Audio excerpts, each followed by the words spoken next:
वेद आपको पता है कि बहुत पुरानी रचनाएं हैं। कुछ लोग बोलते हैं कि 10,000 साल पहले की हैं, कुछ बोलते हैं 5-6 हजार ईसा पूर्व की रचनाएं हैं।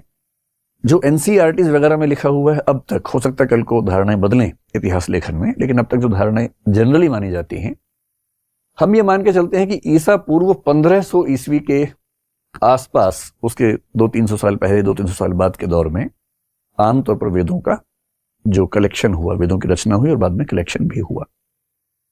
वेदों को किसने लिखा पता नहीं, ये किसी एक व्यक्ति की रचना हो नहीं सकती है, ये बहुत विराट सोर्सेज हैं।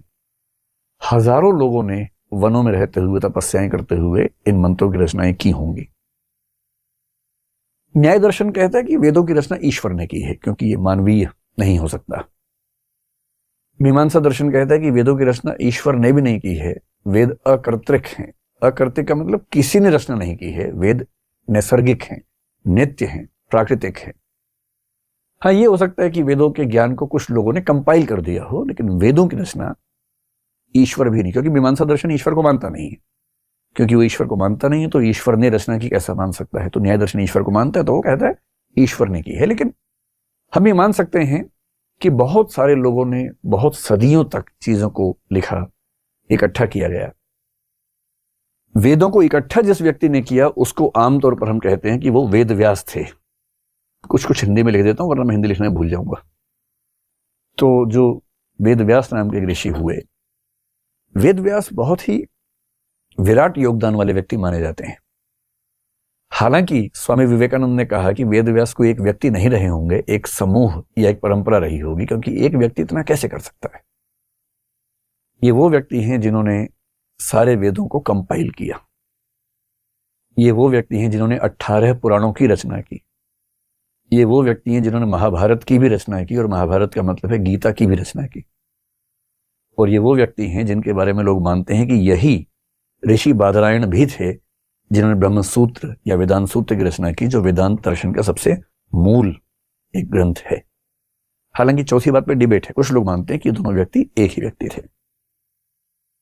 वेद 4 हैं, आपको अच्छे से पता ही है, जिनमें से एक का नाम ऋग्वेद है, एक का नाम सामवेद है, एक का नाम यजुर्वेद है, एक का नाम अथर्ववेद है। वेदों में दर्शन बहुत ज्यादा नहीं है। वेदों का ज्यादा जो मंतव्य है वो मंत्रों से है, जिनसे हम यज्ञ करते हैं, हवन करते हैं, पूजा पाठ करते हैं। दार्शनिक प्रवृत्तियां वेदों के शुरुआती हिस्से में नजर नहीं आती हैं। इसलिए वेदों में शुरू में कुछ कंफ्यूजन भी है, जैसे ईश्वर को लेकर, ईश्वर एक है या बहुत सारे हैं। तो वेदों में सामान्यतः है कई ईश्वर माने गए हैं, सूर्य को भी, वरुण को भी, इंद्र को भी, बहुत सारे ईश्वर हैं। और ये कंफ्यूजन भी दिखता है कि मैं पूजा करूं तो किसकी करूं। एक वाक्य वेदों में बार बार आता है, कस्मै देवाय हविषा विधेम। फिर इस कंफ्यूजन का समाधान क्या निकाला गया कि अरे भाई, सब रास्ते एक ही रास्ते हैं। एकम सद्विप्रा बहुधा वदंती, इसमें ऋग्वेद में कहा गया है। एक ही सत्य है, अलग अलग तरीके से कहा जाता है। अग्नि यमम मातरेश्वान माहु, अग्नि कहो, यम कहो, मातरेश्वान कहो या माहु कहो, सत्य एक ही है। एकम सद विप्रा बहुधा वदंती। लेकिन वेदों में आपको हल्का हल्का कंफ्यूजन दिखेगा, क्योंकि उस समय शुरुआती चिंतन हो रहा है और ये निश्चित नहीं हो पा रहा कि हम ब्रह्मांड की व्याख्या कैसे करें। हर वेद के 4 हिस्से माने जाते हैं, जिसमें पहले हिस्से का नाम होता है संहिता। और संहिता का बेसिक मतलब है मंत्र, जिन मंत्रों से हम पूजा पाठ करते हैं। तो जब भी आप वैदिक मंत्र सुनेंगे तो इसका मतलब है कि वो वेद का कौन सा हिस्सा है, संहिता।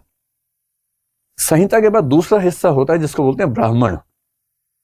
ब्राह्मण का बाद में तो वर्ण व्यवस्था में एक वर्ण का नाम हो गया, लेकिन ब्राह्मण का बेसिक मतलब वेदों में है कि जब पूजा पाठ होगा उसके विधि विधान क्या होंगे, उन विधि विधानों का वर्णन ब्राह्मण कहलाता है। ऐसा मानते हैं कि ये विधि विधान करने वाले व्यक्ति बाद में इसी वजह से ब्राह्मण ही कहलाने लगे होंगे। तीसरा जो शब्द है या तीसरा जो हिस्सा है उसको बोलते हैं आरण्यक। अरण्य होता है जंगल। आरण्यक का मतलब है कि जो लोग वनों में निवास करते हैं, तपस्वी वगैरह हैं, उनके लिए आचार व्यवहार के क्या नियम हैं वो आरण्यक में होते थे। और सबसे मजेदार बात, वेदों का ही जो चौथा हिस्सा होता है उसका नाम होता है उपनिषद। इसलिए उपनिषद कोई अलग चीज नहीं है, उपनिषद वेदों का ही हिस्सा है। बहुत सारे उपनिषद माने जाते हैं। आपने सुना होगा कि उपनिषद 108 माने जाते हैं, जिनमें से लगभग 10 से 12 बड़े महत्वपूर्ण हैं। जैसे बृहदारण्यक बहुत महत्वपूर्ण है, छांदोग्य बहुत महत्वपूर्ण है। सबसे 2 पुराने उपनिषद जो हैं बृहदारण्यक और छांदोग्य माने जाते हैं। अगर आप देखेंगे तो बृहदारण्यक उपनिषद का संबंध किससे है, तो हमारा जो वेद है उसमें यजुर्वेद जो है बृहदारण्यक इससे जुड़ा हुआ है, इसके अंतर्गत है। सामवेद के अंतर्गत छांदोग्य उपनिषद आपको अंतिम हिस्सा मिलेगा। और क्योंकि उपनिषद वेदों का ही अंतिम हिस्सा है, इसलिए उपनिषदों का एक नाम वेदांत भी होता है, और वेदांत का मतलब है वेदों का अंतिम हिस्सा। उपनिषद जो है ना वो है फिलॉसफी। शायद इस पूरी दुनिया में उस समय तक वैसी फिलॉसफी कोई सोच भी नहीं पाया होगा जितनी गहरी फिलॉसफी उपनिषदों में दिखती है, वेदांत में दिखती है। इसलिए अगर आपको समझना हो कि भारतीय दर्शन के शुरुआती स्तर पर दर्शन का सबसे गहरा बिंदु कहां दिखता है, वो क्या है, उपनिषद है। 10-12 उपनिषद बहुत महत्वपूर्ण है, और उपनिषदों में लगभग वो सारी धारणाएं जो आप आज मानते हैं आ चुकी थी। आत्मा होती है या नहीं, वेदों में कहीं कहीं हल्का सा कंफ्यूजन दिख सकता है, लेकिन उपनिषदों तक आते आते आत्मा निश्चित हो गई है कि आत्मा नाम की एक संरचना है। फिर एक मोक्ष की धारणा आपने सुनी होगी, जिसको लिबरेशन कह देते हैं, मुक्ति कह देते हैं। मोक्ष की धारणा भी उपनिषदों में स्पष्ट हो गई है। कहीं कहीं स्वर्ग का जिक्र आता है, लेकिन भारतीय परंपरा में मोक्ष सबसे ऊंचा आदर्श माना गया, वो उपनिषदों में स्पष्ट हो चुका है। फिर आपने एक पुनर्जन्म यानी कि रीबर्थ नाम की चीज सुनी होगी, और भारत के लगभग सब लोग मानते हैं कि हम मरने के बाद पुनः पैदा होते हैं, और हम जो पैदा हुए हैं उसके पीछे भी हमारा जन्म रहा है। ये जो धारणा है, ये धारणा उपनिषदों में स्थिर हो चुकी है पूरी तरह से। इसलिए ये सारी की सारी धारणाएं, आत्मा हो, मोक्ष हो या रीबर्थ हो।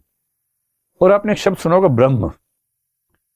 वेदों में बहुत सारे ईश्वर हैं, लेकिन इस बात का जवाब देना मुश्किल है कि ये अंततः एक पूरा हिरार्की ऑर्डर कैसा है, कौन है परम सत्ता जिसके तहत सारी छोटी सत्ताएं आती हैं। उपनिषद तक आते आते मान लिया गया कि एक परम तत्व है, वो ब्रह्म है। और जब आप लॉजिकली आगे बढ़ेंगे तो आपको मानना पड़ेगा कि ब्रह्म भी सगुण नहीं, निर्गुण है। निर्गुण का मतलब होता है जो निराकार है, जिसकी विशेषताएं बताना संभव नहीं होता है। नेति नेति आपने एक शब्द सुना होगा, न इति न इति। परम तत्व ऐसा भी नहीं है, परम तत्व वैसा भी नहीं है।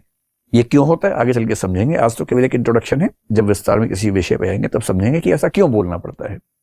क्यों उपनिषदों ने ब्रह्म की व्याख्या करते हुए बार बार नेति नेति कहा कि ब्रह्म ऐसा भी नहीं है, ब्रह्म वैसा भी नहीं है। और क्यों शंकराचार्य ने, आदिगुरु शंकराचार्य ने इस बिंदु को बहुत ज्यादा हाईलाइट किया आगे चलकर, कई 100 साल बाद क्यों ऐसा किया।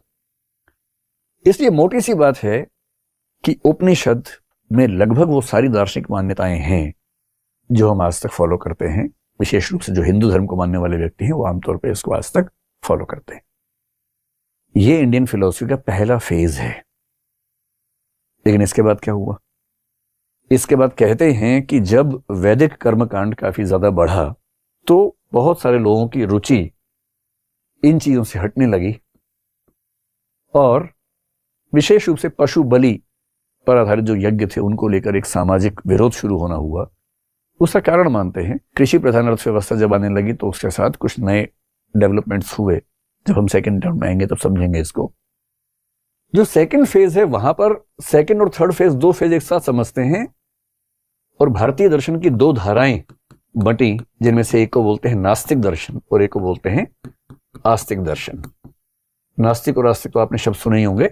नास्तिक को बोलते हैं हेटेरोडॉक्स और आस्तिक को बोलते हैं ऑर्थोडॉक्स। ये शब्द प्रचलित हैं पश्चिम की दुनिया में, हेटेरोडॉक्स, ऑर्थोडॉक्स, और भारतीय परंपरा में नास्तिक और आस्तिक। अब देखिए, कुल मिला के जो भारतीय दर्शन माने जाते हैं दर्शन की पुस्तकों में, उनकी संख्या मानी जाती है 9। और ये 9 कौन है? वेद उपनिषद के बाद के दर्शन है। वेद उपनिषद को छोड़ दीजिए, उसके बाद जो दर्शन कुल माने जाते हैं वो 9 माने जाते हैं। और 9 में से 3 नास्तिक हैं, 6 आस्तिक हैं। लेकिन नास्तिक आस्तिक समझने से पहले समझ लें कि इसका मतलब क्या होता है। आप लोगों ने आमतौर पर फिल्मों में जो सुना होगा नास्तिक आस्तिक का अंतर, वो सुना होगा कि ईश्वर को कोई मानता है या नहीं मानता है। यदि कोई गॉड को मानता है तो वो थीस्ट है, कोई गॉड को नहीं मानता है तो वो अथीस्ट है। और अथीस्ट होना और नास्तिक होना एक ही बात है। अथीज्म ही नास्तिक होना है। इंटरेस्टिंग बात है कि भारतीय दर्शन में इसका मतलब ये नहीं होता है, इससे कोई मतलब नहीं। एक दूसरा मतलब कुछ लोग निकालते हैं कि जो लोग परलोक में, परलोक का मतलब ट्रांसेंडेंटल वर्ल्ड, ट्रांसेंडेंटल का मतलब है जो इस दुनिया से, डेंटल से कोई मतलब नहीं इसका, है ना। ट्रांसेंडेंटल का मतलब इस दुनिया से परे की दुनिया। जो मानता है कि इस दुनिया के परे कुछ नहीं है वो नास्तिक है। जो मानता है कि ना, इस दुनिया के परे कुछ है और बहुत महत्वपूर्ण है, वो कुछ ट्रांसेंडेंटल बिलीफ रखता है और उसके बारे में ये कहते हैं कि वो आस्तिक व्यक्ति है। भारतीय दर्शन के क्लासिफिकेशन में आस्तिक का मतलब ये भी नहीं होता है। तो तीसरा क्या हो सकता है? एक तीसरा है, और तीसरा है वेद। जो वेद लिखे गए, और वेद का मतलब यहां उपनिषद से भी हो जाता है, क्योंकि उपनिषद वेदों का हिस्सा ही है, अलग से नहीं। कुछ लोग मानते हैं कि वेद में जो लिखा है वो अंतिम सत्य है, अकाट्य सत्य है, परम सत्य है। हम तो उसको प्रमाण के रूप में मानेंगे, एक प्रूफ के रूप में, टेस्टिमनी के रूप में मानेंगे। इसको भारत में शब्द प्रमाण कहते हैं कि अगर किसी प्रामाणिक व्यक्ति का कथन है, प्रामाणिक ग्रंथ का कथन है, ऑथेंटिक सोर्स से आने वाली बात है, तो वो अपने आप में प्रूफ है, एविडेंस है। तो जो लोग मानते हैं कि वेदों में लिखी बातें एविडेंस हैं, प्रूफ हैं, अपने आप में सच हैं, उन पर कोई डाउट नहीं करना चाहिए, वो वेदों में आस्था रखते हैं, उनको कहते हैं आस्तिक। और जो कहते हैं कि ना भाई, वेदों में लिखी बात ठीक है, ठीक हो भी सकती है, नहीं भी हो सकती है, हम इसी बात से नहीं मान लेंगे कि वेद में लिखा तो सच है, तो हमारी वेदों में वैसी आस्था नहीं है, उनको बोल देते हैं नास्तिक। इससे ध्यान रखना है कि भारतीय परंपरा में जब हम क्लासिफिकेशन करते हैं, नास्तिक का मतलब होता है जो वेदों को प्रूफ नहीं मानते, एविडेंस नहीं मानते, प्रमाण नहीं मानते। और ऐसे दार्शनिकों की संख्या 3 है। आपने शायद एक का नाम सुना होगा, चारवाक। जानते हैं इसको? आपके आसपास होंगे 2-4, इनका मिलना ज्यादा आसान काम है। एक दर्शन है जैन दर्शन, जैनिज्म, और एक दर्शन है बौद्ध दर्शन, यानी कि बुद्धिज्म। चारवाक, जैन और बौद्ध, ये तीनों वो दर्शन हैं जो वेदों को प्रमाण के रूप में स्वीकार नहीं करते, क्योंकि ये वैदिक जो स्ट्रक्चर था उसके खिलाफ ही आंदोलन के रूप में उठे थे। और जो आस्तिक दर्शन है उनकी संख्या 6 है, लेकिन वो 2-2 के ग्रुप में काम करते हैं। एक ग्रुप है जिसमें सांख्य और योग, आपने नाम सुना होगा, सांख्य दर्शन और योग दर्शन। जो इंडियन फिलॉसफी के डेवलपमेंट का सेकंड एज है, वो दरअसल ये वाली एज है जिसको हम नास्तिक दर्शन कह रहे हैं। ये वाली एज है सेकंड। इस समय चारवाक उठे। आपने ऋषि बृहस्पति का नाम सुना होगा। बहुत इंटरेस्टिंग बात है कि चारवाक दर्शन की रचना करने वाले कौन थे? गुरु बृहस्पति थे। उनकी रचना से चारवाक दर्शन पैदा हुआ। उन्होंने क्यों रचना की, इसकी एक कहानी है, जब चारवाक को पढ़ेंगे तब समझेंगे। जैन दर्शन आपको पता ही है, महावीर जो हैं, जिनको भगवान महावीर जैन लोग कहते हैं, उनकी भूमिका सबसे प्रमुख है। हालांकि वो अकेले नहीं है, वो 24वें तीर्थंकर हैं। तीर्थंकरों की परंपरा के अंतिम तीर्थंकर माने जाते हैं। बौद्ध दर्शन किससे आए? गौतम बुद्ध से आया। आपने ये भी सुना होगा कि जैन दर्शन आगे चलकर 2 हिस्सों में बट गया, श्वेतांबर, दिगंबर हो गया। बौद्ध परंपरा भी आगे चलकर 2 बड़ी परंपराओं में बटी, हीनयान, महायान।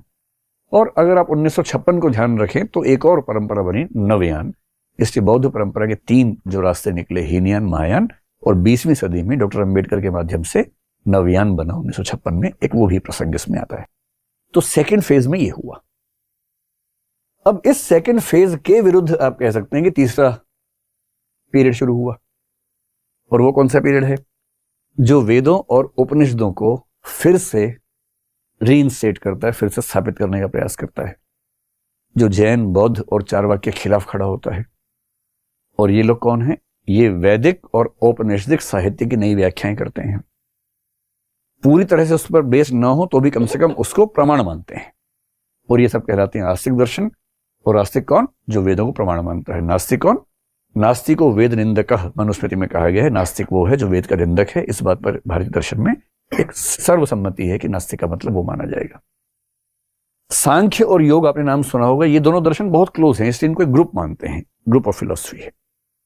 ऐसे ही आपने एक नाम सुना होगा न्याय, और एक सुना होगा वैशेषिक।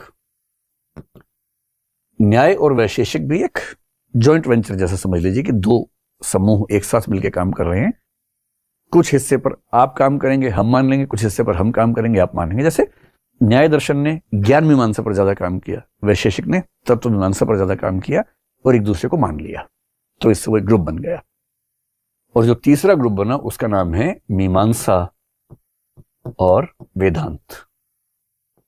मीमांसा और वेदांत, इन 6 फिलॉसफीज को अगर एक साथ जोड़ दें तो इसके लिए भारतीय दर्शन में एक शब्द चलता है, षट दर्शन। षट का मतलब क्या होता है फिलॉसफी में? 6, the combination of 6 philosophies, षट Darshan.